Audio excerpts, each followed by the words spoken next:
So we're gonna try doing mussels with beer. I read a couple reviews and people said they actually liked it better than with white wine. Okay, this is a recipe you can have done in less than 15 minutes at your house. I'm not kidding. So that'd be a perfect date night. Okay, they packed it on ice for me because I had a few more places to go to, but let's rinse it off now.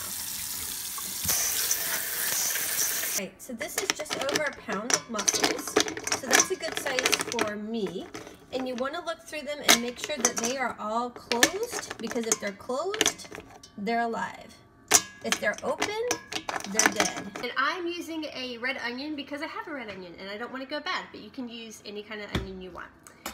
Real quick, say a prayer for me. Dear God, please bring me a man that likes the smell and taste of onions and garlic, because I don't have any plans of giving it up. And because we want to get this done quick, right? We're gonna add 2 tablespoons of butter, about like that. Go ahead, get that going over medium heat. And then chop your onions and your garlic.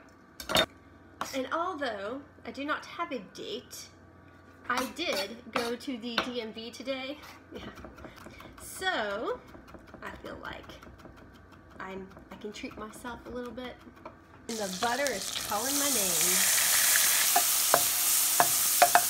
Instead of use about a 1/4 cup of beer. Next, we're going to use 1/2 cup of chicken stock. Time, the star of the show, to join. All right, what do we need next? Music? Most people have this over pasta. I just don't feel like having pasta. I really love having mussels and I love the taste of mussels. So I'm just gonna have this with an entire loaf of bread. Oh, probably a lot of bread, but not a whole loaf. Oop, they're opening up. You wanna see? There you go. Pretty sweet, huh? Man, this is so good. I started cooking probably when I was around 10, if not younger. And whenever I'd read a recipe then, I was very much a rule follower. Okay, I have to have all of these ingredients. The good thing about being a seasoned cook is that you learn, hey, if it says you need thyme and you don't have thyme, it's not gonna kill the recipe without it. So there's 2 things in the cooking world that I'm really bad at. I cannot get bread to rise, just doesn't. I've tried so many recipes, it's just a fail. I buy my bread, and I am pretty bad at growing herbs. Case in point, there is my basil plant. But one of my other favorite herbs is rosemary, and it loves me. Every year it does a good job. It's okay. Don't worry about the fact that I struggle with making bread rise and growing some herbs, because Rachel Ray doesn't like to bake and I love to bake, so we all have our thing. I managed to snag a few basil leaves off that very pitiful basil plants. It's been about 10 minutes. They've all opened up.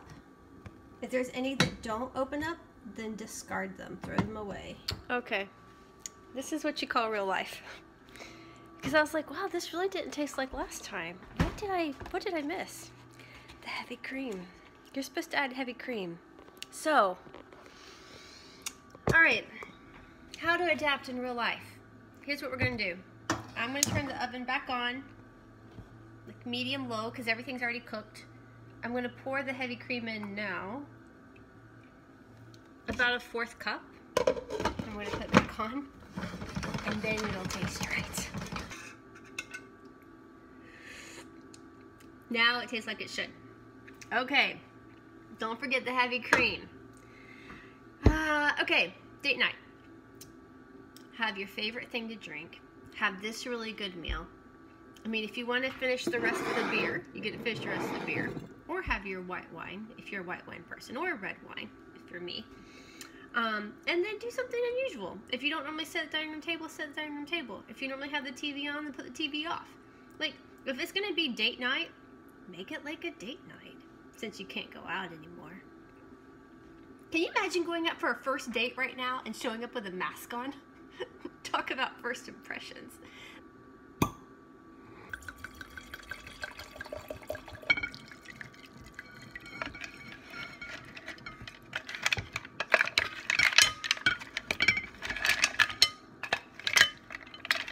Add some basil because we had it.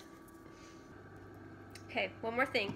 If you have it, give it a nice little squirt of lemon on top.